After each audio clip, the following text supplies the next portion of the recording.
Hi all, welcome to competitive cracker. എൻ്റെ പേര് റബീഹത്ത്. അപ്പോൾ ഇന്നത്തെ ക്ലാസ്സിൽ നമ്മൾ നോക്കാനായിട്ട് പോകുന്നത് നമ്മുടെ ഡാറ്റ എൻട്രിയുടെ എക്സാം എടുക്കാനായിട്ടുകൊണ്ടിരിക്കുകയാണ് അല്ലേ. അപ്പോൾ ഈ ഒരു എക്സാമിന് ചോദിച്ചിട്ടുള്ളതും കഴിഞ്ഞ എക്സാമുകളിലൊക്കെ ആയിട്ട് ഡാറ്റ എൻട്രിയുടെ വിവിധ എക്സാമുകളിലായിട്ട് ചോദിച്ചിട്ടുള്ള GKയുടെ ഭാഗത്തുള്ള ക്വസ്റ്റ്യൻസും അതുപോലെ തന്നെ CSEB എക്സാമിൽ റീസെൻ്റ്ലി നടന്നിട്ടുള്ള CSEB എക്സാമിലൊക്കെ ആയിട്ട് കറണ്ട് അഫെയർസിൻ്റെ ഭാഗത്തു നിന്നൊക്കെ ആയിട്ട് ചോദിച്ചിട്ടുള്ള കുറച്ച് ഇമ്പോർട്ടൻ്റ് ആയിട്ടുള്ള ക്വസ്റ്റ്യൻസ് ആണ്. അപ്പോൾ ഇനിയുള്ള എക്സാമുകൾക്ക് നമുക്ക് എക്സ്പെക്ട് ചെയ്യാൻ പറ്റുന്നതും അതിൻ്റെ അഡീഷണൽ അല്ലെങ്കിൽ റിലേറ്റഡ് ഫാക്റ്റുകളും കാര്യങ്ങളൊക്കെയാണ് നമ്മൾ നോക്കി പോകുന്നത്. ഓക്കെ, അപ്പോൾ എന്തായാലും നമുക്ക് ആദ്യത്തെ ചോദ്യത്തിലോട്ട് പോവാം അല്ലെ.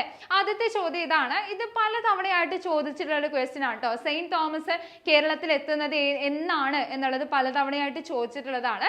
So in which year did saint Thomas reach Kerala? എന്നാണ് കേരളത്തിൽ എത്തുന്നത്?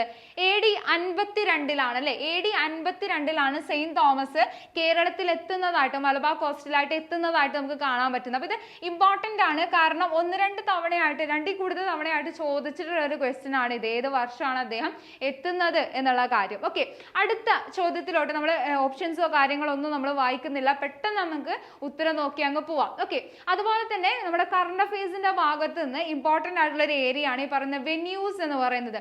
വേദികളുമായി ബന്ധപ്പെട്ടുകൊണ്ടുള്ള ക്വസ്റ്റ്യൻസ് നമുക്ക് പലപ്പോഴും കാണാൻ പറ്റാറുണ്ട്. അപ്പൊ 2026 കോമൺവെൽത്ത് ഗെയിംസിന്റെ വേദി ഏതാണ് എന്നാണ് ചോദിച്ചിട്ടുള്ളത്. എവിടെയാണ് 2026 കോമൺവെൽത്ത് ഗെയിംസ് നടക്കാനായിട്ട് പോകുന്നത്? നമ്മുടെ സ്കോട്ട്ലാൻഡിലെ ഗ്ലാസ്ഗോയിലാണ് അല്ലെ. ഗ്ലാസ്ഗോ ആണ് നമ്മുടെ ഉത്തരമായിട്ട് വരുന്നത്. അപ്പൊ 2026 കോമൺവെൽത്ത് ഗെയിംസിന്റെ വേദി ഏതാണ് എന്ന് ചോദിച്ചാൽ ഏതാണ് വരുന്നത്? നമ്മുടെ ഗ്ലാസ്ഗോ ആണ് എന്നുള്ളത് ഓർമ്മിച്ച് വെക്കുക. സ്കോട്ട്ലാൻഡ്. ഓക്കെ, സ്കോട്ട്ലാൻഡിലെ ഗ്ലാസ്ഗോയിലാണ് നടക്കാനായിട്ട് പോകുന്നത്. അപ്പൊ ഇത്തരത്തില് ഇമ്പോർട്ടൻ്റ് ആയിട്ടുള്ള വേദികൾ, അതായത് നമ്മുടെ ഈ പറയുന്ന ബ്രിക്സ് സമ്മിറ്റുമായി വരുന്നത്, അതുപോലെ തന്നെ G20 സമ്മിറ്റുമായി ബന്ധപ്പെട്ടുകൊണ്ട് വരുന്നത്, അതുപോലെ തന്നെ നമ്മുടെ ഈ പറയുന്ന സ്പോർട്സിലെ തന്നെ പ്രധാനപ്പെട്ട വേദികൾ കാര്യങ്ങളൊക്കെ എന്ത് ചെയ്യുക, ഇനിയുള്ള എക്സാമുകൾ അല്ലെങ്കിൽ നിങ്ങൾ ഈ പറയുന്ന എക്സാമിന് മുന്നോടിയായിട്ടൊന്ന് അപ്ഡേറ്റ് ചെയ്ത് വെക്കാനായിട്ട് ശ്രദ്ധിക്കുക. അപ്പോൾ ഇതുപോലെ ഈ പറയുന്ന കോമൺവെൽത്ത് ഗെയിംസുമായി ബന്ധപ്പെട്ടുകൊണ്ട് നമ്മൾ പറയുന്ന സമയത്ത് ഇമ്പോർട്ടൻ്റ് ആയിട്ടുള്ള മറ്റൊരു വേദിയാണ് നമ്മുടെ കബഡി വേൾഡ് കപ്പുമായി ബന്ധപ്പെട്ടുകൊണ്ടുള്ള വേദി എന്ന് പറയുന്നത്. ഇംഗ്ലണ്ടിൽ വെച്ചുകൊണ്ടാണ് കേട്ടോ. ഇംഗ്ലണ്ടിൽ വെച്ചുകൊണ്ടായിരുന്നു 2025 നമ്മുടെ കബഡി വേൾഡ് കപ്പ് നടന്നിട്ടുണ്ടായിരുന്നത് എന്നുള്ളത് ഓർമ്മിച്ച് വെക്കുക. അതിന്റെ ഇമ്പോർട്ടൻസ് എന്താന്ന് വെച്ചാൽ വിമൺ കാറ്റഗറിയിലാണെങ്കിലും അതുപോലെ തന്നെ മെൻ കാറ്റഗറിയിലാണെങ്കിലും വിന്നേഴ്സ് ആയി വന്നിട്ടുണ്ടായിരുന്നത് നമ്മുടെ ഇന്ത്യ തന്നെയാണ് എന്നുള്ളത് അവിടെ പഠിച്ചു വെക്കുക. അപ്പൊ 2025 നമ്മുടെ കബഡി വേൾഡ് കപ്പുമായി ബന്ധപ്പെട്ടുകൊണ്ട് നമ്മൾ പറയുന്ന സമയത്ത് ഇംഗ്ലണ്ടിൽ വെച്ചുകൊണ്ട് നടന്നു. ഇംഗ്ലണ്ടിനെ തന്നെയാണ് ഫൈനലില്, ഇംഗ്ലണ്ടിനെ തന്നെയാണ് പരാജയപ്പെടുത്തുന്നതായിട്ട് നമുക്ക് കാണാൻ പറ്റുന്നത്. ആരാണ് പരാജയപ്പെടുത്തിയത്? ഇന്ത്യ തന്നെയാണ് മെൻ വിമൺ കാറ്റഗറിയിൽ വിന്നേഴ്സ് ആയി വന്നിട്ടുണ്ടായിരുന്നത് എന്നുള്ള കാര്യം ഇവിടെ പഠിച്ചു വെക്കുക. അതുപോലെ തന്നെ കബഡി വേൾഡ് കപ്പ് 2025 ശേഷം, അതല്ലെങ്കിൽ അതിന്റെ മുന്നത്തെ ഇനോഗ്രൽ എഡീഷൻ നമ്മൾ പറയുമ്പോൾ ഈ പറയുന്ന കബഡി വേൾഡ് കപ്പ് 2019 അതിന്റെ ഇനോഗ്രൽ എഡീഷൻ നടക്കുന്നതായിട്ട് നമുക്ക് കാണാൻ പറ്റുന്നത്. അത് ഇവിടെ വെച്ചുകൊണ്ടാണ് നടന്നിട്ടുണ്ടായിരുന്നത്?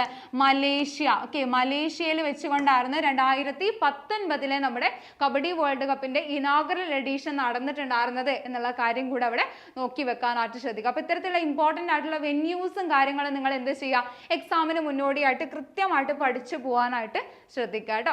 ഓക്കെ, ദെൻ അടുത്ത ചോദ്യം ഇതാണ്. അപ്പോയിന്റ്മെന്റുമായി ബന്ധപ്പെട്ടുകൊണ്ടുള്ള ക്വസ്റ്റ്യൻ ആണ്. Who is the chairperson of the national commission for women? Okay, നമ്മുടെ നാഷണൽ കമ്മീഷൻ ഫോർ വിമന്റെ ചെയർപേഴ്സൺ ആരാണ് എന്നാണ് ചോദിച്ചിട്ടുള്ളത്. രേഖ ശർമ്മ, വിജയ് കെ രഹത്കർ, അതുപോലെ തന്നെ സ്മൃതി ഇറാനി, P. സതീദേവി. ഇതിൽ ആരാ നമ്മുടെ ഉത്തരമായിട്ട് വരുന്നത്? ഓപ്ഷൻ ബി ആണ് അല്ലെ. വിജയ് രഹത്കർ ആണ് 2025 നമ്മൾ നിലവിൽ നോക്കുമ്പോൾ നമ്മുടെ നാഷണൽ കമ്മീഷൻ ഫോർ വിമന്റെ ചെയർപേഴ്സൺ ആയിട്ട് വരുന്നത് എന്നുള്ള കാര്യം ഇവിടെ പഠിച്ചു വെക്കുക. അപ്പൊ ഇത്തരത്തില് ഇമ്പോർട്ടന്റ് ആയിട്ടുള്ള അപ്പോയിന്റ്മെന്റുകൾ കാര്യങ്ങൾ ഓരോരോ പൊസിഷനിൽ ഇരിക്കുന്നത് ആരൊക്കെയാണ് എന്നുള്ളത് എക്സാമിന് മുന്നോടിയായിട്ട് എന്തായാലും അപ്ഡേറ്റ് ചെയ്ത് വെക്കുക. അപ്പൊ ഇവിടെ വിജയ് രഹത്കറെ പഠിച്ചു വെക്കുക. അതുപോലെ തന്നെ നമ്മുടെ കേരള ക്യാബിനറ്റുമായി ബന്ധപ്പെട്ടുകൊണ്ടുള്ള കാര്യങ്ങൾ ഇവിടെ നമുക്ക് ഇമ്പോർട്ടന്റ് ആയിട്ട് വരുന്നതാണ്. ക്വസ്റ്റ്യൻസ് വരുന്ന ഒരു ഏരിയ ആണ്. അപ്പൊ ഇവിടെ നമ്മളെ സതീദേവിനെ നോക്കുന്ന സമയത്ത് സതീദേവി ആരാണ്? അപ്പൊ നാഷണൽ കമ്മീഷൻ ഫോർ വിമന്റെ വിജയ രഹത്കർ ആണ് എന്നുണ്ടെങ്കിൽ കേരളത്തിന്റെ കേസിൽ നമ്മൾ നോക്കുമ്പോൾ കേരള വിമൻ കമ്മീഷന്റെ ചെയർപേഴ്സൺ ആയിട്ട് വരുന്നത് ആരാണ്? നമ്മുടെ സതീദേവിയാണ് എന്നുള്ള കാര്യം കൂടെ അവിടെ ഒന്ന് നോട്ട് ചെയ്ത് വെക്കുക കേട്ടോ. ഓക്കെ, അപ്പൊ ഇത്തരത്തില് ഓരോ പൊസിഷനിൽ ഇരിക്കുന്നവര് അതുപോലെ തന്നെ നമ്മുടെ ഈ പറയുന്ന RBIന്റെ ആയിക്കോട്ടെ, വേൾഡ് ബാങ്കിന്റെ ആയിക്കോട്ടെ, ചീഫ് ജസ്റ്റിസ് ഓഫ് ഇന്ത്യ ആയിക്കോട്ടെ, ഇത്തരത്തിലുള്ള കാര്യങ്ങളും അതുപോലെ തന്നെ 2025 പ്രധാന നൊബേലുമായി ബന്ധപ്പെട്ടുകൊണ്ടുള്ള അവാർഡുമായി ബന്ധപ്പെട്ടുകൊണ്ടുള്ള കാര്യങ്ങളെല്ലാം ഒന്ന് അപ്ഡേറ്റ് ചെയ്ത് വെക്കാനായിട്ട് ശ്രദ്ധിക്കുക. ഓക്കെ, ദെൻ അടുത്തത് GKയുടെ ഭാഗത്തുള്ള ക്വസ്റ്റ്യൻ ആണ്. Which dynasties rule is considered the golden period of South India? South ഇന്ത്യയുടെ ഗോൾഡൻ പീരീഡ് അല്ലെങ്കിൽ സുവർണ കാലഘട്ടമായിട്ട് കണക്കാക്കുന്നത് ഇതിലെ ഏത് ഡൈനാസ്റ്റിയുടെ പീരീഡ് ആണ് എന്നാണ് ചോദിച്ചിട്ടുള്ളത്. പല്ലവ, പാണ്ഡ്യ, ചോള, ചേര, ഇതിൽ ഏത് കാലഘട്ടമാണ്? നമുക്ക് ഇന്ത്യയുടെ കേസിൽ നമ്മൾ പറയുന്ന സമയത്ത് നമ്മുടെ ഇന്ത്യൻ ഹിസ്റ്ററിയിൽ നമ്മൾ പറയാറുണ്ട് അല്ലേ, നമ്മുടെ golden age of Indian history നമ്മൾ പറയുന്നത് ഏതാ? ഗുപ്ത ഡൈനാസ്റ്റിന്റെ കാലഘട്ടമാണ്. ഗുപ്ത ഡൈനാസ്റ്റിന്റെ കാലഘട്ടമാണ് നമ്മൾ എന്തായിട്ട് പറയുന്നത്? ഈ പറയുന്ന ഇന്ത്യയുടെ കേസിൽ നമ്മൾ ഗോൾഡൻ ഏജ് ആയിട്ട് കണക്കാക്കുന്നത്. അപ്പൊ ഇവിടെ നമ്മുടെ സൗത്ത് ഇന്ത്യൻ ഹിസ്റ്ററിയിൽ നമ്മൾ നോക്കുമ്പോൾ ഗോൾഡൻ പീരീഡ് ആയിട്ട് കണക്കാക്കുന്നത് ഏതാണ്? ചോളന്മാരുടെ കാലഘട്ടമാണ് എന്നുള്ളത് പഠിച്ചേക്കുക. പ്രീവിയസ് ഇയർ ക്വസ്റ്റ്യൻ ആണ്, ഇമ്പോർട്ടന്റ് ആണ്. ചോളന്മാരുടെ കാലഘട്ടമാണ് സൗത്ത് ഇന്ത്യയിലെ ഗോൾഡൻ പീരീഡ് ആയിട്ട് നമ്മൾ കൺസിഡർ ചെയ്യുന്നത് കേട്ടോ. ഓക്കെ, അടുത്ത ചോദ്യത്തിലോട്ട് നമ്മൾ പോകുമ്പോൾ എഗെയിൻ GKയുടെ ഭാഗത്തുള്ള ക്വസ്റ്റ്യൻ ആണ്. Dash is known as Napoleon of South India?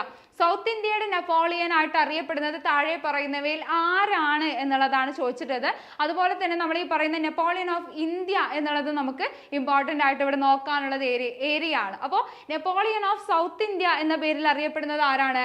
Rajendra ചോളയാണ് കേട്ടോ. രാജേന്ദ്ര ചോളയാണ് നെപ്പോളിയൻ ഓഫ് സൗത്ത് ഇന്ത്യ എന്നുള്ള പേരിൽ അറിയപ്പെടുന്നത്. അപ്പോൾ സൗത്തിനെ പഠിക്കുമ്പോൾ നിങ്ങൾ എന്ത് ചെയ്യുക? നാഷണൽ ലെവലിൽ കൂടെ അങ്ങ് പഠിച്ചു പോവാം. ഓക്കെ, ഇവിടെ നമ്മൾ നോക്കുമ്പോൾ നെപ്പോളിയൻ ഓഫ് സൗത്ത് ഇന്ത്യ ആയി അറിയപ്പെടുന്നത് രാജേന്ദ്ര ചോളയാണ് എന്നുണ്ടെങ്കിൽ നമ്മുടെ ഇന്ത്യൻ ഹിസ്റ്ററിയുടെ കേസിൽ നമ്മൾ നോക്കുമ്പോൾ ആരാണ്? സമുദ്രഗുപ്തനാണ് കേട്ടോ. സമുദ്രഗുപ്തനാണ് എന്ത് പേരിൽ അറിയപ്പെടുന്നത്? നമ്മുടെ നെപ്പോളിയൻ ഓഫ് ഇന്ത്യ എന്നുള്ള പേരിൽ അറിയപ്പെടുന്നത്. VS സ്മിത്ത് ആണ് അദ്ദേഹത്തിന് ഇത്തരത്തിലൊരു വിശേഷണം നൽകുന്നതായിട്ട് നമുക്ക് കാണാൻ പറ്റുന്നത്. അപ്പൊ ഇന്ത്യൻ ഹിസ്റ്ററിയുടെ കേസിൽ നമ്മൾ നോക്കുമ്പോൾ സമുദ്രഗുപ്തനാണ് നെപ്പോളിയൻ ഓഫ് ഇന്ത്യ എന്നുള്ള പേരിൽ അറിയപ്പെടുന്നത്. നെപ്പോളിയൻ ഓഫ് സൗത്ത് ഇന്ത്യ ആരാണ്? രാജേന്ദ്ര ചോളയാണ് എന്നുള്ള കാര്യം കൂടെ അവിടെ നോട്ട് ചെയ്ത് വെക്കുക. ഓക്കെ, ദെൻ അടുത്ത ചോദ്യം നമ്മൾ നോക്കുമ്പോൾ നമ്മുടെ ന്യൂസ് പേപ്പേഴ്സ്, നാഷണൽ മൂവ്മെന്റുമായി ബന്ധപ്പെട്ടുകൊണ്ടുള്ള ഓർഗനൈസേഷൻസ്, ആ കാലഘട്ടത്തിൽ വളർന്നു വന്നിട്ടുള്ള പല ബുക്കുകൾ, ന്യൂസ് പേപ്പേഴ്സ്, ഇതെല്ലാം നമുക്ക് അവിടെ ഇമ്പോർട്ടന്റ് ആയിട്ട് വരുന്നതാണ്. സോ ആ ഭാഗത്ത് നിന്നുള്ള ക്വസ്റ്റ്യൻ ആണ്. Dash is the first English news paper in India?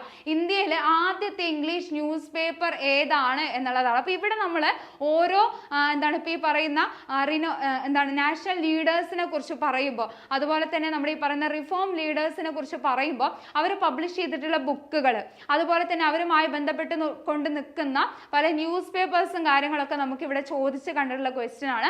ആ കാര്യങ്ങൾ എന്ത് ചെയ്യുക? ഒന്ന് ലാസ്റ്റ് ആയിട്ട് നിങ്ങൾ അപ്ഡേറ്റ് ചെയ്ത് വെക്കാനായിട്ട് ശ്രദ്ധിക്കുക, അല്ലെങ്കിൽ ഒന്നുകൂടെ ഒന്ന് റിവൈസ് ചെയ്തെടുക്കുക. അപ്പൊ ഇവിടെ ആദ്യത്തെ ഇംഗ്ലീഷ് ന്യൂസ് പേപ്പർ, ഇന്ത്യയിലെ ആദ്യത്തെ ഇംഗ്ലീഷ് ന്യൂസ് പേപ്പർ ആയിട്ട് അറിയപ്പെടുന്നത് ഏതാണ്? ബംഗാൾ ഗസറ്റ് ആണ് കേട്ടോ. ബംഗാൾ ഗസറ്റ് ആണ് ഇന്ത്യയിലെ ആദ്യത്തെ ഇംഗ്ലീഷ് ന്യൂസ് പേപ്പർ എന്ന് പറയുന്നത്. ഓക്കെ, അടുത്ത ചോദ്യത്തിലോട്ട് നമ്മൾ പോകുമ്പോൾ the first census of India after independence was conducted in the year. നമ്മുടെ സ്വാതന്ത്ര്യത്തിന് ശേഷം ഇന്ത്യയിൽ ആദ്യത്തെ സെൻസസ് നടക്കുന്നത് ഏത് വർഷമാണ് എന്നാണ് ചോദിച്ചിട്ടുള്ളത്. 50, 60, 51, 61. ഇതിൽ എന്നാണ് നമ്മുടെ ആദ്യത്തെ സെൻസസ് നടക്കുന്നത് എന്ന് നമ്മൾ നോക്കുമ്പോൾ എന്നാണ്? 1951 ആണ് നമ്മുടെ ഉത്തരമായിട്ട് വരുന്നത്.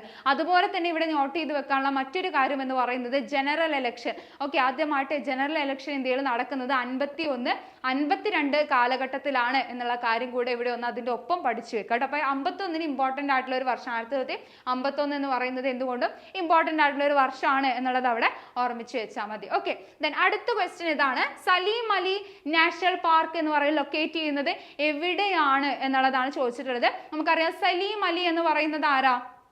പറയാം. ഓക്കെ, അപ്പൊ സലീം അലി നാഷണൽ പാർക്ക് എന്ന് പറയുന്നത് എവിടെയാണ് ലൊക്കേറ്റ് ചെയ്യുന്നത്? Goa, Haryana, Jammu Kashmir and Assam. Salim Ali national park Jammu കാശ്മീരിലായിട്ടാണ് ലൊക്കേറ്റ് ചെയ്യുന്നത്. സലീം അലിനെ കുറിച്ച് നമ്മൾ പറയുന്ന സമയത്ത് ഇന്ത്യയുടെ പക്ഷി മനുഷ്യൻ അല്ലെങ്കിൽ ബേർഡ് മാൻ ഓഫ് ഇന്ത്യ എന്ന പേരിൽ അറിയപ്പെടുന്നത് ആരാണ് എന്ന് ചോദിച്ചാൽ അത് ആരാണ്? ഈ പറയുന്ന പക്ഷി നിരീക്ഷകനായിട്ടുള്ള സലീം അലിയാണ് എന്നുള്ളത് ഓർമ്മിച്ചേക്കുക. ബേർഡ് മാൻ ഓഫ് ഇന്ത്യ എന്നുള്ള പേരിലാണ് അറിയപ്പെടുന്നത്. Bird man. Okay, bird man of of India എന്നുള്ള പേരിലാണ് അദ്ദേഹം അറിയപ്പെടുന്നത്. ഇനിയിപ്പോ എങ്ങാനും ഈ ഭാഗത്തുനിന്ന് തിരിച്ചൊരു ക്വസ്റ്റ്യൻ ചോദിക്കുകയാണ് ബേർഡ്മാൻ ഓഫ് ഇന്ത്യ എന്ന പേരിൽ അറിയപ്പെടുന്നത് താഴെ പറയുന്നവരിൽ ആരാണ് എന്നൊക്കെ ചോദിക്കുകയാണെന്നുണ്ടെങ്കിൽ സലീം അലി എന്നുള്ളത് അവിടെ ഉത്തരം വരണം കേട്ടോ. അപ്പോൾ സലീം അലി നാഷണൽ പാർക്ക് എവിടെയാണ് ലൊക്കേറ്റ് ചെയ്യുന്നത്? ജമ്മു കാശ്മീരിലായിട്ടാണ് ലൊക്കേറ്റ് ചെയ്യുന്നത് എന്നുള്ള കാര്യം കൂടെ അവിടെ നോട്ട് ചെയ്ത് വെക്കുക. ഓക്കെ, അടുത്ത ചോദ്യം ഇതാണ്. Dada Sahib Phalke award winner 2024 Dada Sahib Phalke award winner ആയിട്ട് വന്നിട്ടുള്ളത് ആരാണ് എന്നുള്ളതാണ് ക്വസ്റ്റ്യൻ. അപ്പൊ ഇവിടെ ഒന്ന് രണ്ട് കാര്യങ്ങൾ നമുക്ക് നോക്കാനുണ്ട്. ഈ പറയുന്ന ദാദാ സാഹിബ് ഫാൽക്കെ അവാർഡുമായി ബന്ധപ്പെട്ടുകൊണ്ട് 2024 ഈ പറയുന്ന ദാദാ സാഹിബ് ഫാൽക്കെ അവാർഡിന്റെ വിന്നർ ആയിട്ട് വരുന്നത് ആരാ? മിഥുൻ ചക്രവർത്തിയാണ്. ഓക്കെ, മിഥുൻ ചക്രവർത്തിയാണ് അതിന്റെ വിന്നർ ആയിട്ട് വരുന്നത്. അപ്പൊ ഇനി ഇവിടെ എങ്ങാനും 2023 നമ്മളിപ്പോ റീസെന്റ് നടന്നിട്ടുള്ളത് നമ്മൾ നോക്കുമ്പോൾ 2023 ഈ പറയുന്ന ദാദാ സാഹിബ് ഫാൽക്കെ അവാർഡിന്റെ വിന്നർ ആയിട്ട് വന്നിട്ടുള്ളത് ആരായിരുന്നു? മോഹൻലാൽ ആയിരുന്നു എന്നുള്ള കാര്യം കൂടെ അവിടെ പഠിച്ചു വെക്കുക കേട്ടോ. മോഹൻലാൽ ആണ് നമ്മുടെ വിന്നർ ആയിട്ട് വരുന്നത്. അപ്പൊ 2023 കൊടുത്തിട്ടുണ്ടായിരുന്നത് എന്നാ? 2025 അവാർഡ് കൊടുക്കുന്നതായിട്ട് നമുക്ക് കാണാൻ പറ്റുന്നത്. അപ്പൊ 24 ആരായിരുന്നു? മിഥുൻ ചക്രവർത്തി ആയിരുന്നു. 25 നമ്മൾ നോക്കുമ്പോൾ 23 നമ്മൾ നോക്കുമ്പോൾ മോഹൻലാൽ ആണ് വരുന്നത്. ഇനി അതോടൊപ്പം തന്നെ ഈ പറയുന്ന നമ്മുടെ ഈ പറയുന്ന ദാദാ സാഹിബ് ഫാൽക്കെ അവാർഡിന് അർഹരായിട്ടുള്ള മലയാളികൾ ആരൊക്കെയാണ് എന്ന് ചോദിക്കുകയാണെന്നുണ്ടെങ്കിൽ അടൂർ ഗോപാലകൃഷ്ണനും അതുപോലെ തന്നെ മോഹൻലാലും ആണ് എന്നുള്ളത് കാര്യം കൂടെ അവിടെ ഒന്ന് അഡീഷണൽ ആയിട്ട് ഓർമ്മിച്ച് വെക്കാനായിട്ട് ശ്രദ്ധിക്കുക. ഓക്കെ, അടുത്ത ചോദ്യം ഇതാണ്. Indian national human rights day എന്നാണ് ചോദിച്ചിട്ടുള്ളത്. മനുഷ്യാവകാശ ദിനം എന്നാണ് എന്നുള്ളതാണ്.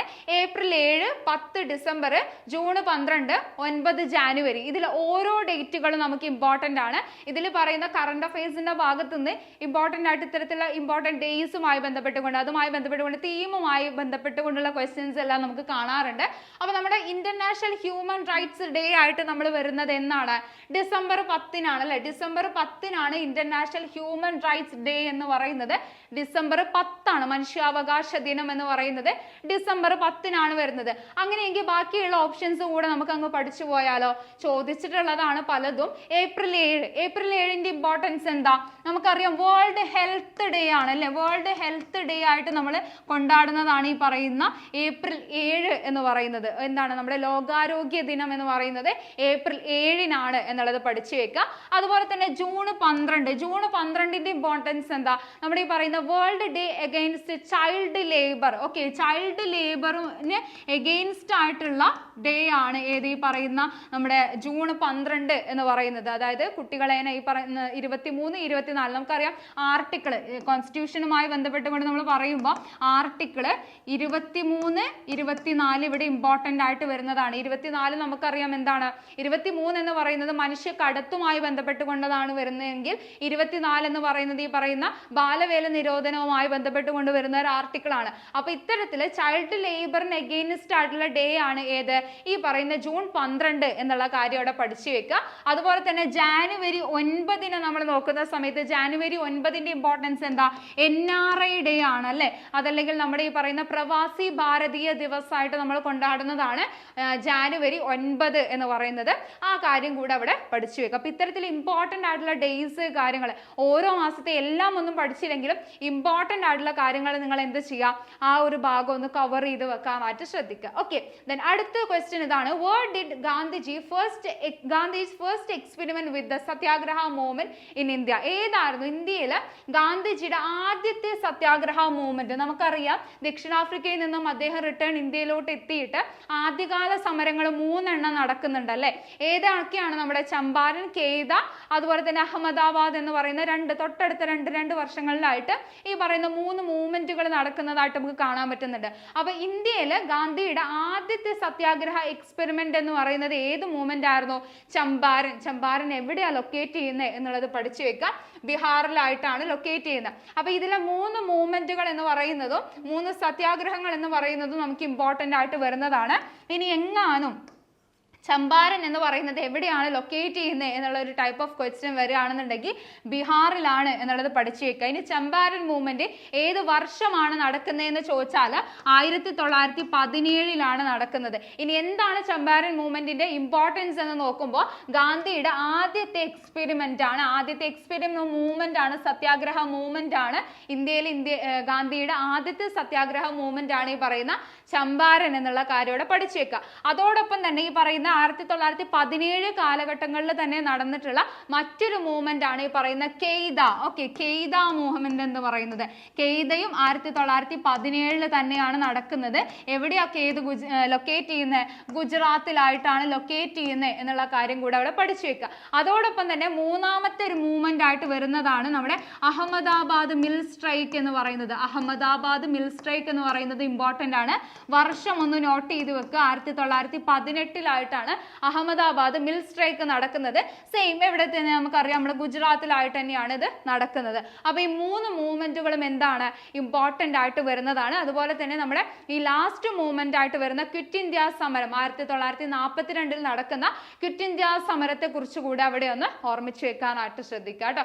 ഓക്കെ, ദെൻ ഇത്രയും കാര്യങ്ങൾ ഇവിടെ പഠിച്ചു വെക്കുക. ഇനി അടുത്ത ക്വസ്റ്റ്യൻ ഇതാണ്, by which constitution amendment was the word secular incorporated into constitution? നമ്മുടെ കോൺസ്റ്റിറ്റ്യൂഷനിൽ സെക്യുലർ എന്ന് പറയുന്ന വാക്ക് ആഡ് ചെയ്തിട്ടുണ്ടായിരുന്നത് ഏത് കോൺസ്റ്റിറ്റ്യൂഷൻ അമെൻമെന്റിലൂടെയാണ് എന്നാണ് ചോദിച്ചിട്ടുള്ളത്. 44, 101, 103, 42 ഇതിലേത് കോൺസ്റ്റിറ്റ്യൂഷൻ അമെൻമെന്റിലൂടെയാണ് സെക്യുലർ എന്ന് പറയുന്ന വാക്ക് ആഡ് ചെയ്തിട്ടുണ്ടായിരുന്നത്? നമ്മുടെ 42ാമത് കോൺസ്റ്റിറ്റ്യൂഷൻ അമെൻമെന്റ് ആണ് അല്ലെ. 1976 42ാമത് കോൺസ്റ്റിറ്റ്യൂഷൻ അമെൻമെന്റിലൂടെയാണ് എന്ത് ചെയ്യുന്നത്, ഈ പറയുന്ന സെക്യുലർ എന്ന് പറയുന്ന വാക്ക് ഈ നമ്മുടെ കോൺസ്റ്റിറ്റ്യൂഷനിൽ ആഡ് ചെയ്യുന്നതായിട്ട് നമുക്ക് കാണാൻ പറ്റുന്നത്. അപ്പൊ ഇവിടെ കുറച്ച് ഇമ്പോർട്ടന്റ് ആയിട്ടുള്ള കാര്യങ്ങൾ നമുക്ക് നോക്കാനുണ്ട്. നമുക്കറിയാം 42ാമത്തെ കോൺസ്റ്റിറ്റ്യൂഷൻ അമെൻമെന്റ് എന്ന് പറയുമ്പോൾ എന്താ അതിന്റെ ഇമ്പോർട്ടൻസ് ആയിട്ട് വരുന്നത്? Mini constitution. Okay, mini constitution എന്ന പേരിൽ അറിയപ്പെടുന്നത് ഏതാണ്? ഈ പറയുന്ന 42ാമത് കോൺസ്റ്റിറ്റ്യൂഷൻ അമെൻമെന്റ് ആണ് എന്നുള്ളത് ഓർമ്മിച്ചു വെക്കുക. അതിന്റെ വർഷം ഇമ്പോർട്ടന്റ് ആണ്, 1976 ആണ്. ഈ കോൺസ്റ്റിറ്റ്യൂഷൻ അമെൻമെന്റിലൂടെയാണ് നമ്മൾ എന്ത് ചെയ്യുന്നത്, ഈ പറയുന്ന സെക്യുലർ എന്ന് പറയുന്ന വാക്ക് പ്രിയാമ്പിളിൽ ആഡ് ചെയ്യുന്നതായിട്ട് നമുക്ക് കാണാൻ പറ്റുന്നത്.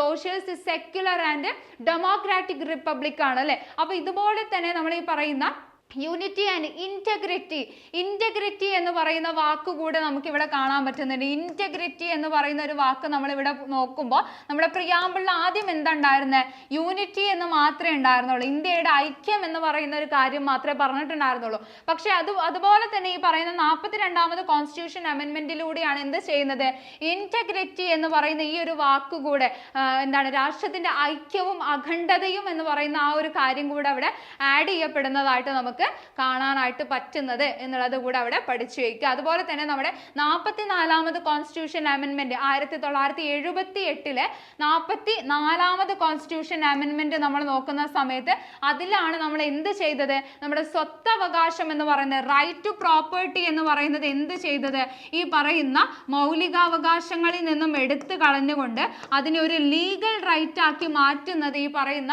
1978 44ാമത് കോൺസ്റ്റിറ്റ്യൂഷൻ അമെൻമെന്റിലൂടെയാണ് എന്നുള്ളത് പഠിച്ചു വെക്കുക. അപ്പൊ നിലവിൽ നമ്മുടെ ഈ പറയുന്ന റൈറ്റ് ടു പ്രോപ്പർട്ടി എന്ന് പറയുന്നത് 300A ഭാഗം 12 നിയമാവകാശമായിട്ടാണ് കിടക്കുന്നത് എന്നുള്ള കാര്യം കൂടെ അവിടെ പഠിച്ചു വെക്കട്ടെ. അതുപോലെ തന്നെ 101ാമത്തെ അമെൻമെന്റ് എന്താണ്, 101ാമത്തെ അമെൻമെന്റ് നമുക്കറിയാം നമ്മുടെ GSTയുമായി ബന്ധപ്പെട്ടുകൊണ്ട് വരുന്ന ഒരു അമെൻമെന്റ് ആണ് നമ്മുടെ 101ാമത്തെ അമെൻമെന്റ് എന്നുള്ള കാര്യം കൂടെ അവിടെ നോട്ട് ചെയ്ത് വെക്കാനായിട്ട് ശ്രദ്ധിക്കുക. അപ്പൊ ഇത്രയും കാര്യങ്ങൾ എന്ത് ചെയ്യുക, ഈ അമെൻമെന്റ് എന്ന് പറയുമ്പോൾ നിങ്ങൾ ഒരു ക്വസ്റ്റ്യൻ അമെൻമെന്റുമായി ബന്ധപ്പെട്ടുകൊണ്ട് കാണുകയാണെന്നുണ്ടെങ്കിൽ അതിൽ ഓപ്ഷൻസ് ബാക്കിയുള്ളത് എന്തിനെ കുറിച്ചാണ് പറയുന്നത് എന്നുള്ളത് കൂടെ അവിടെ ഒന്ന് പഠിച്ചു പോവാം കേട്ടോ. ഓക്കെ, ദെൻ അടുത്ത ക്വസ്റ്റ്യൻ എന്താണ്, who among the following is the youngest Nobel prize winner? നമ്മുടെ നൊബേൽ പ്രൈസ് നേടിയിട്ടുള്ള ഏറ്റവും യങ്ങസ്റ്റ് ആയിട്ടുള്ള വ്യക്തി ആരാണ് എന്നാണ് ചോദിച്ചിട്ടുള്ളത്. ആരാ ഉത്തരം വരുന്നത്? നമ്മുടെ മലാല യൂസഫ്സായി ആണല്ലേ. മലാല യൂസഫ്സായി ആണ് നൊബേൽ പ്രൈസ് നേടിയിട്ടുള്ള ഏറ്റവും യങ്ങസ്റ്റ് വിന്നർ ആയിട്ട് അറിയപ്പെടുന്നത് മലാല യൂസഫ്സായി ആണ്. ഇനി എങ്ങാണ് 2025 24 നൊബേലുമായി ബന്ധപ്പെട്ടുകൊണ്ടുള്ള കാര്യങ്ങൾ 25 നിങ്ങൾ എന്തായാലും ഒന്ന് പഠിച്ചു വെക്കണേ. എക്സാമിന് മുന്നോടിയായിട്ട് എന്തായാലും ഓരോ കാറ്റഗറിയിലും ആരാണ് നേടിയിട്ടുള്ളത് എന്നുള്ള കാര്യം ഒന്ന് അവിടെ പഠിച്ചു വെക്കുക. ഓക്കെ, അപ്പോൾ അതിലിപ്പോൾ നമ്മളെ ആ ഒരു സെപ്പറേറ്റ് ആയിട്ട് നമുക്ക് നോക്കേണ്ട ഒരു ഏരിയ തന്നെയാണ് നമ്മുടെ നൊബേൽ പ്രൈസ് എന്ന് പറയുന്നത്. അപ്പോൾ നമുക്ക് എന്താണ് കുറച്ച് കാര്യങ്ങൾ ഇപ്പോൾ നമുക്കറിയാം 2025 നമ്മൾ നോക്കുമ്പോൾ സമാധാനത്തിനുള്ള നൊബേൽ പുരസ്കാരം, ഓക്കെ, പീസിനുള്ള നൊബേൽ പുരസ്കാരം നേടിയിട്ടുള്ളത് ആരായിരുന്നു? മരിയ കുരീന മച്ചാഡോ ആണ് അല്ലേ? മരിയ കുരീന മച്ചാഡോ ആയിരുന്നു 2025-ലാണ് 2025 നമ്മുടെ സമാധാനത്തിനുള്ള നൊബേൽ പുരസ്കാരം കരസ്ഥമാക്കുന്നത്. അതുപോലെ തന്നെ 2024 നമ്മൾ നോക്കുകയാണെന്നുണ്ടെങ്കിൽ ആരായിരുന്നു? നമ്മുടെ എന്താണ് നർഗീസ് മുഹമ്മദി ആയിരുന്നു അല്ലെ? നർഗീസ് മുഹമ്മദി ആയിരുന്നു 2024 സമാധാനത്തിനുള്ള നൊബേൽ പുരസ്കാരം കരസ്ഥമാക്കുന്നതായിട്ട് നമുക്ക് കാണാൻ പറ്റുന്നത്. അതുപോലെ തന്നെ ലിറ്ററേച്ചറിന്റെ ഭാഗവും നമുക്ക് ഇമ്പോർട്ടന്റ് ആണ്. 2024 നമ്മുടെ ലിറ്ററേച്ചർ നമ്മൾ നോക്കുകയാണെന്നുണ്ടെങ്കിൽ ആർക്കാണ് കിട്ടിയിട്ടുണ്ടായിരുന്നത്? ഹാങ് കാങ്ങിനാണ്. ഓക്കെ, ഹാങ് കാങ്ങിനാണ് 2024 ലിറ്ററേച്ചറിനുള്ള നൊബേൽ പുരസ്കാരം പോകുന്നത്. 2025 നമ്മൾ നോക്കുകയാണെന്നുണ്ടെങ്കിൽ ആർക്കാണ്? ലാസ്ലോ. ഓക്കെ, ലാസ്ലോ കാരണം ഇവിടെ സൗത്ത് കൊറിയൻ ആണ് വരുന്നത്. അതുപോലെ തന്നെ ഇവിടെ നമ്മൾ നോക്കുകയാണെന്നുണ്ടെങ്കിൽ ഹംഗേറിയൻ ആണ് എന്നുള്ള കാര്യം കൂടെ അവിടെ പഠിച്ചു വെക്കുക. അതുപോലെ തന്നെ നമ്മുടെ ഈ പറയുന്ന ബാക്കിയുള്ള കാറ്റഗറിയിൽ കെമിസ്ട്രി, അതുപോലെ തന്നെ നമ്മുടെ എന്താണ് വൈദ്യശാസ്ത്രവുമായി ബന്ധപ്പെട്ടുകൊണ്ടുള്ള കാര്യങ്ങൾ, അതുപോലെ തന്നെ നമ്മുടെ ഈ പറയുന്ന എന്താണ് എക്കണോമിക്സുമായി ബന്ധപ്പെട്ടുകൊണ്ടുള്ള കാര്യങ്ങളെല്ലാം അവിടെ 2025 നിങ്ങൾ എന്തായാലും ഒന്ന് നോക്കി പോകാനായിട്ട് ശ്രദ്ധിക്കുക കേട്ടോ. ഇനിയുള്ള എക്സാമുകൾക്ക് നമുക്ക് ഇമ്പോർട്ടൻ്റ് ആയിട്ട് വരുന്നതാണ്. സോ അടുത്ത ക്വസ്റ്റ്യൻ ഇതാണ്, how many lions are there in the lion capital excavated from Sarnath? സാരാനാഥിൽ നിന്നും നമ്മൾ കണ്ടെത്തിയിട്ടുള്ള ഈ പറയുന്ന ലയൺ ക്യാപിറ്റലിൽ എത്ര ലയൺ ആണുള്ളത് എന്നാണ് ചോദിച്ചിട്ടുള്ളത്. 3, 2, 4, 5. അപ്പോൾ പെട്ടെന്ന് നമ്മൾ കാണുമ്പോൾ ഈ ഒരു പിക്ചർ കാണുമ്പോൾ നമ്മൾ 3 എണ്ണം ആണെന്ന് വിചാരിക്കും. പക്ഷെ നമ്മൾ ഉത്തരം വരുന്നത് ഏതാ? 4 എണ്ണമാണ്. ഓക്കെ, അപ്പോൾ എവിടെ നിന്നാണ് ഈ ലയൺ ക്യാപിറ്റൽ ഇനി എവിടെ നിന്നാണ് എക്സ്കവേറ്റ് ചെയ്തിട്ടുള്ളത് എന്നുള്ള ഒരു നെക്സ്റ്റ് ക്വസ്റ്റ്യൻ ചോദിക്കുകയാണെന്നുണ്ടെങ്കിൽ അത് സാരാനാഥ് എന്നുള്ളത് നിങ്ങൾ ഓർമ്മിച്ച് വെക്കാനായിട്ട് ശ്രദ്ധിക്കുക. അപ്പോൾ ഇത് എത്ര ലയൺ അതിലുള്ളത്? 4 എണ്ണമാണ് അതിൽ വരുന്നത് കേട്ടോ. ഓക്കെ, അടുത്ത ക്വസ്റ്റ്യൻ ഇതാണ്, where will 2026 FIFA world cup will be held? 2026 FIFA world cup എവിടെയാണ് നടക്കാൻ പോകുന്നത് എന്നുള്ളതാണ്. Mexico, Canada, USA, all of the above. ഏത് നമ്മുടെ ഉത്തരം വരുന്നത്? ഓപ്ഷൻ ഡി ആണ് അല്ലേ? അപ്പോൾ ഏതൊക്കെയാ? മെക്സിക്കോയിലും കാനഡയിലും USA ആയിട്ടാണ് 2026 ഫിഫ വേൾഡ് കപ്പ് നടക്കാനായിട്ട് പോകുന്നത്. 2022 എവിടെയാണ് നടന്നത്? ഖത്തറിൽ വെച്ചുകൊണ്ടായിരുന്നു നടന്നിട്ടുണ്ടായിരുന്നത്. അർജന്റീനയാണ് വിന്നർ ആയിട്ട് വന്നിട്ടുണ്ടായിരുന്നത്. അതുപോലെ തന്നെ റണ്ണർ അപ്പ് ആയിട്ട് ആരാ വരുന്നുണ്ടായിരുന്നത്? നമ്മുടെ ഫ്രാൻസ് ആണ് വരുന്നത് എന്നുള്ള കാര്യങ്ങളൊക്കെ നമുക്ക് അറിയുന്നതാണ്. അപ്പോൾ ഇനി നെക്സ്റ്റ് 2026 ഫിഫ വേൾഡ് കപ്പ് എവിടെയാണ് നടക്കുന്നത്? നമ്മുടെ മെക്സിക്കോ, കാനഡ, USA ഇവിടെ 3 ഇടങ്ങളിലായിട്ടാണ് നടക്കാനായിട്ട് പോകുന്നത്. ഓക്കെ, അടുത്ത ക്വസ്റ്റ്യൻ ജികെയുടെ ഭാഗത്തു നിന്നുള്ള മറ്റൊരു ക്വസ്റ്റ്യൻ ആണ്, which British governor general made the practice of sati illegal and punishable? നമ്മുടെ ഈ പറയുന്ന സതി പ്രാക്ടീസുമായി ബന്ധപ്പെട്ടുകൊണ്ട് വളരെയധികം പ്രയത്നിച്ചിട്ടുള്ള അല്ലെങ്കിൽ അതിനെതിരായിട്ട് അത് നിർത്തലാക്കുന്നതിന് വേണ്ടിയിട്ട് പ്രവർത്തിച്ചിട്ടുള്ള ഒരു വ്യക്തിയാണ് നമ്മുടെ രാജാറാം മോഹൻ റായ് അല്ലെ? രാജാറാം മോഹൻ റായ് എന്നുള്ളത് നമുക്ക് അറിയാം. അപ്പൊ ഇദ്ദേഹത്തിന്റെ പ്രവർത്തനങ്ങളുടെ ഫലമായിട്ടാണ് ഈ പറയുന്ന സതി എന്ന് പറയുന്നത് 1829 കാലഘട്ടങ്ങളിലായിട്ട് അതിനെ ഒരു ഇല്ലീഗൽ ആൻഡ് പണിഷബിൾ ഒഫൻസ് ആക്കി മാറ്റുന്നതായിട്ട് നമുക്ക് കാണാൻ പറ്റുന്നത്. അപ്പൊ ഏത് ലോർഡാണ് അല്ലെങ്കിൽ ഏത് ഗവർണർ ജനറൽ ആണ് ഇതിനെ പണിഷബിൾ ആയിട്ടുള്ള ഒഫൻസ് ആക്കി മാറ്റിയത് അല്ലെങ്കിൽ ഇതിനെ ഇല്ലീഗൽ ആക്കുന്നതെന്ന് ചോദിക്കുകയാണെന്നുണ്ടെങ്കിൽ ഓപ്ഷൻ ഡി ആണ് നമ്മുടെ ഉത്തരം വരുന്നത്. ലോർഡ് വില്യം ബെന്റിക് ആയിരുന്നു കേട്ടോ. ലോർഡ് വില്യം ബെന്റിക് ആണ് എന്ത് ചെയ്യുന്നത്? ഈ പറയുന്ന സതി പ്രാക്ടീസ് എന്ന് പറയുന്നത് ഇല്ലീഗൽ ആക്കി പണിഷബിൾ ആക്കിയിട്ടുള്ള ഒരു ഒഫൻസ് ആക്കി മാറ്റുന്നത് എന്നുള്ള കാര്യം കൂടെ അവിടെ ഒന്ന് പഠിച്ചു വെക്കാനായിട്ട് ശ്രദ്ധിക്കുക. ഓക്കെ, അടുത്ത ക്വസ്റ്റ്യൻ ഇതാണ്, which among the following is the oldest വേദ? താഴെ തന്നിരിക്കുന്നതിൽ ഓൾഡസ്റ്റ് വേദയായിട്ട് ഏറ്റവും പഴയ വേദമായിട്ട് അറിയപ്പെടുന്നത് ഏതാണ്? യജുർവേദം, സാമവേദം, ഋഗ്വേദം, അഥർവവേദം. അപ്പോൾ വേദ കാലഘട്ടം നമുക്കറിയാലോ, നമ്മുടെ സ്റ്റോൺ ഏജിനും കാര്യങ്ങൾക്കൊക്കെ ശേഷം വരുന്ന ബ്രോൺസ് ഏജും കാര്യങ്ങൾക്കൊക്കെ ശേഷം വരുന്ന ഒരു അയൺ ഏജിന്റെ കാലഘട്ടമാണ് ഏത്? ഈ പറയുന്ന അയൺ ഏജിന്റെ കാലഘട്ടമാണ് നമ്മുടെ വേദിക് പീരിയഡ് എന്ന് പറയുന്നത്. വേദിക് കാലഘട്ടം എന്ന് പറയുന്നത് വേദ കാലഘട്ടങ്ങളിലാണ് എന്ത് ചെയ്യുന്നത്? ഈ പറയുന്ന 4 വേദങ്ങൾ എന്ന് പറയുന്നത് രചിക്കപ്പെടുന്നത്. ഇതിൽ ഏറ്റവും ഓൾഡസ്റ്റ് ആയിട്ടുള്ള വേദയായിട്ട് നമ്മൾ കൺസിഡർ ചെയ്യുന്നത് ഏതിനെയാണ്? ഋഗ്വേദമാണ്. ഓക്കെ, ഋഗ്വേദമാണ് നമ്മൾ ഏറ്റവും ഓൾഡസ്റ്റ് ആയിട്ടുള്ള വേദം എന്ന് പറയുന്നത്. അപ്പൊ ഋഗ്വേദത്തിനെ കുറിച്ച് കുറച്ച് കാര്യങ്ങൾ നമ്മൾ പറയുമ്പോൾ 1028 ഹൈമൺസ് ആണ് ഏതിൽ ഉൾപ്പെടുത്തിയിട്ടുള്ളത്? ഋഗ്വേദത്തിൽ ഉൾപ്പെടുത്തി പറ്റിയിട്ടുള്ളത്. എത്ര മണ്ഡലങ്ങളായിട്ടാണ് ഇതിനെ തിരിച്ചിട്ടുള്ളത്? മണ്ഡലങ്ങൾ എന്ന് വെച്ചാൽ വോളിയംസ് അല്ലെങ്കിൽ എന്താണ് ഒരു കാറ്റഗറികളായിട്ട് നമ്മൾ എന്താണ് തിരിക്കുമല്ലോ, അതാ പറയുന്നത്. 10 മണ്ഡലങ്ങളായിട്ടാണ് ഇതിനെ തിരിച്ചിട്ടുള്ളത് എന്നുള്ള കാര്യം കൂടെ അവിടെ ഓർമ്മിച്ചു വെക്കുക. അതില് മറ്റൊരു കാര്യം ഇവിടെ നോക്കി വെക്കാനുള്ളത് എന്താന്ന് വെച്ചാൽ നമ്മുടെ 10ാമത്തെ മണ്ഡലമാണ് ഏത്? പുരുഷ സൂക്തം എന്ന് പറയുന്നത്. പുരുഷ സൂക്ത എന്ന് പറയുന്നത് ഈ പറയുന്ന പുരുഷ സൂക്ത എന്ന് പറയുന്നത് 10ാമത്തെ മണ്ഡലമാണ്. ഈ 10ാമത്തെ മണ്ഡലമായിട്ടുള്ള പുരുഷ സൂക്തയിലാണ് നമ്മൾ എന്ത് പറയുന്നത്? ചാതുർവർണ്ണ സിസ്റ്റം ആയിട്ടുള്ള 4 വർണ്ണ സമ്പ്രദായത്തെ കുറിച്ച് കൊണ്ട് നമ്മൾ പറയുന്നത്. ഓക്കെ, ഈ ഒരു കാലഘട്ടത്തിൽ എമേർജ് ചെയ്ത് വരുന്ന ആ ഒരു വർണ്ണ സമ്പ്രദായം ഉണ്ടല്ലോ, ബ്രാഹ്മൺസ്, ക്ഷത്രിയാസ്, വൈശ്യാസ്, ശൂദ്രാസ് എന്ന് പറഞ്ഞുകൊണ്ട് ആ ഒരു ഡിവിഷൻ എന്ന് പറയുന്നത് വരുന്നത് ഈ പറയുന്ന 10ാമത്തെ മണ്ഡലത്തിലാണ് എന്നുള്ളത്. 10ാമത്തെ മണ്ഡലം പിന്നീട് ആഡ് ചെയ്യപ്പെടുന്നതാണ്. എന്തായാലും അതവിടെ നിൽക്കട്ടെ. എന്തായാലും പുരുഷ സൂക്തത്തിലാണ് ഈ പറയുന്ന 4 വർണ്ണ സമ്പ്രദായങ്ങളെ കുറിച്ച് മെൻഷൻ ചെയ്തു പോകുന്നതായിട്ട് നമുക്ക് കാണാനായിട്ട് പറ്റുന്നത് എന്നുള്ളത് കൂടെ അവിടെ ഓർമ്മിച്ച് വെക്കുക. അതുപോലെ തന്നെ സാമവേദേനെ കുറിച്ച് നമ്മൾ പറയുകയാണെന്നുണ്ടെങ്കിൽ നമ്മുടെ ഈ പറയുന്ന മ്യൂസിക് ഒക്കെ ഉണ്ടല്ലോ, അതിൻ്റെയൊക്കെ ഒറിജിൻ ആയിട്ട് നമുക്ക് കാണാൻ പറ്റുന്നത് എന്ന് പറയുന്നത് ഈ പറയുന്ന സാമവേദത്തിലാണ് എന്നുള്ള കാര്യം കൂടെ അവിടെ ഒന്ന് പഠിച്ചു വെക്കുക. അപ്പൊ ഋഗ്വേദത്തെ കുറിച്ച് അത്രയും ഇമ്പോർട്ടൻ്റ് ആയിട്ടുള്ള കാര്യങ്ങളൊന്നും അവിടെ നോട്ട് ചെയ്ത് വെക്കുക കേട്ടോ. ഓക്കെ, അടുത്ത ക്വസ്റ്റ്യൻ എന്താണ്? Who is appointed as the 26th chief election commissioner of India? ഇന്ത്യയുടെ 26ാമത് ചീഫ് ഇലക്ഷൻ കമ്മീഷണർ ആയിട്ട് നിയമിതനായിട്ടുള്ളത് താഴെ പറയുന്നതിൽ ആരാണ് എന്നുള്ളതാണ് ചോദിച്ചിട്ടുള്ളത്. അന്തർ സിംഗ് ആര്യ, കിഷോർ മക്കാന, ജ്ഞാനേഷ് കുമാർ, സഞ്ജയ് മൽഹോത്ര. ആരാണ് 26ാമത് chief election commissioner of India എന്ന് പറയുന്നത്? നമ്മുടെ ജ്ഞാനേഷ് കുമാർ ആണ് അല്ലെ. ജ്ഞാനേഷ് കുമാർ ആണ് നിലവിലെ തെരഞ്ഞെടുപ്പ് കമ്മീഷണർ എന്ന് പറയുന്നത്. ഇന്ത്യയുടെ തെരഞ്ഞെടുപ്പ് കമ്മീഷണർ എന്ന് പറയുന്നത് ആരാണ്?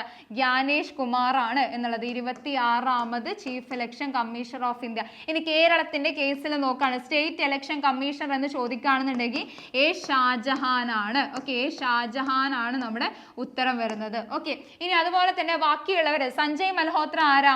RBI ഗവർണർ ആണ് അല്ലെ. RBIയുടെ നിലവിലെ ഗവർണർ ആണ് നമ്മുടെ സഞ്ജയ് മൽഹോത്ര എന്ന് പറയുന്നത്.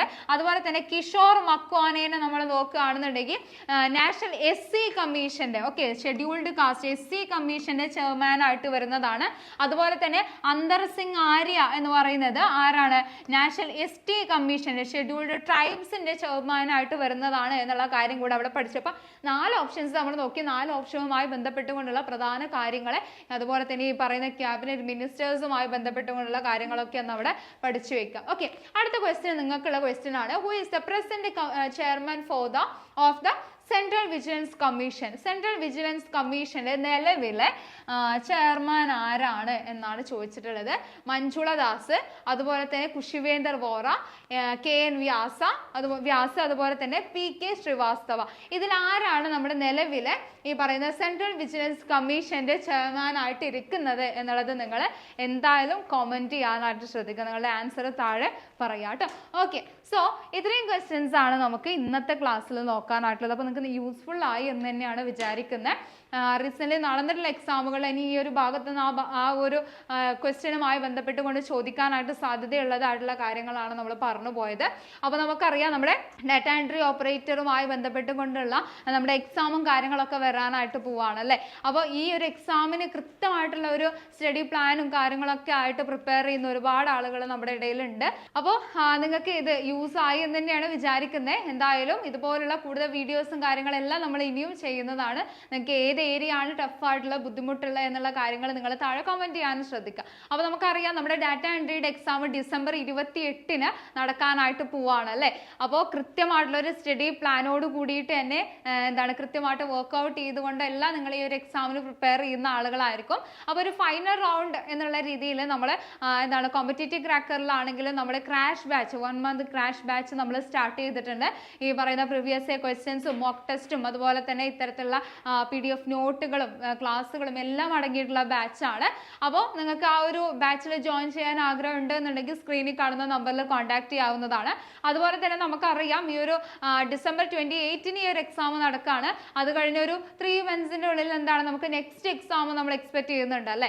അപ്പോൾ അതിനുള്ള ലോങ് ബാച്ചുകൾ 3 മാസത്തെ ലോങ് ബാച്ച് കാര്യങ്ങളെല്ലാം നമ്മൾ ഇവിടെ സ്റ്റാർട്ട് ചെയ്തിട്ടുണ്ട്. നേരത്തെ പറഞ്ഞ പോലെ തന്നെ ഈ പറയുന്ന ലൈവ് ക്ലാസ്സുകൾ, റെക്കോർഡഡ് ക്ലാസ്സുകളും പ്രീവിയസ് ഇയർ ക്വസ്റ്റ്യൻസും മോക്ക് ടെസ്റ്റും കാര്യങ്ങളും എല്ലാം അടങ്ങിയിട്ടുള്ള ബാച്ചാണ്. സോ ഈ ബാച്ചിനെ കുറിച്ചിട്ടുള്ള കൂടുതൽ ഡീറ്റെയിൽസ് കാര്യങ്ങൾ നിങ്ങൾക്ക് അറിയുന്നതിനായിട്ട് താഴെ കാണുന്ന നമ്പറിലോ അല്ലെങ്കിൽ സ്ക്രീനിൽ കാണുന്ന നമ്പറിലോ നിങ്ങൾക്ക് കോൺടാക്ട് ചെയ്യാവുന്നതാണ്. സോ എന്ത് ചെയ്യുക, എല്ലാവരും നന്നായിട്ട് തന്നെ എക്സാം പ്രിപ്പറേഷൻസും കാര്യങ്ങളെല്ലാം നന്നായിട്ട് തന്നെ കൊണ്ടുപോവുക. ഇതുപോലുള്ള കൂടുതൽ വീഡിയോസിനും കാര്യങ്ങൾക്കായിട്ട് നമ്മൾ മറക്കാതെ ഫോളോ ചെയ്യാനും ശ്രദ്ധിക്കുക. അതുപോലെ തന്നെ സബ്സ്ക്രൈബ് ചെയ്യുക. താങ്ക്